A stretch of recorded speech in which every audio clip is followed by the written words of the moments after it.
The recent hike in fuel prices comes on top of a drastic fall in wholesale onion prices in Maharashtra. At the Nasik wholesale market, the largest onion mandi in India, farmers are selling their produce at absurdly low prices, in some cases as low as 1 rupee per kilogram. Onion growers say it costs 22 rupees to produce a kg and warn that if they do not receive remunerative prices for their crop, they will fall into debt. पिछले कुछ दिनों में महाराष्ट्र के अलग अलग मंडियों में प्याज के दाम बहुत कम हो चुके हैं। 1-2 रुपये पे प्याज किसानों का बेचा जा रहा है। किसान जो प्याज का लागत मूल्य है, जो प्याज प्रोडक्शन करने में, ये रबी फसल है, इसको 1 किलो प्याज बनाने में 20 रुपये 22 रुपये खर्चा आता है। ये प्याज अगर हम 2 रुपये 5 रुपये 10 रुपये इतने कम दाम में बेचेंगे तो मुनाफा तो दूर की बात, कर्जा किसानों का बढ़ेगा। अगर ये नहीं होना देना है तो केंद्र की सरकार, राज्य की सरकार किसान के साथ खड़ी होनी चाहिए।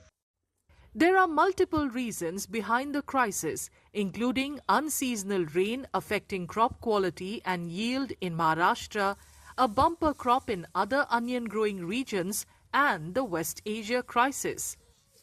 Onion growers say that just as the government imposes export restrictions when prices rise, it should ensure that farmers receive fair prices when prices fall. जब कभी कभार प्याज के दाम बढ़ते हैं तो एक्सपोर्ट बैन किया जाता है, विदेशी प्याज यहाँ इंपोर्ट किया जाता है, प्याज के ऊपर एक्सपोर्ट ड्यूटी एमएपी लगा दी जाती है। अलग अलग पाबंदी लगाकर, टर्म कंडीशन लगाकर केंद्र की सरकार प्याज के दाम ये जो कंट्रोल में रखती है। तो हम मांग कर रहे हैं कि जैसे ग्राहक हित आप देखते हैं वैसा किसान का हित देखिए, और किसान के प्याज का दाम बढ़ाने के लिए, उनको मुनाफा होने के लिए मिनिमम 3000 रुपये यानी प्रति किलो का 30 रुपये का दाम मंडियों में मिलना चाहिए। Onion farmers in Maharashtra have been protesting in and around agricultural produce markets across the state. They warn that if their concerns go unaddressed, the protests could even reach the national capital, Delhi.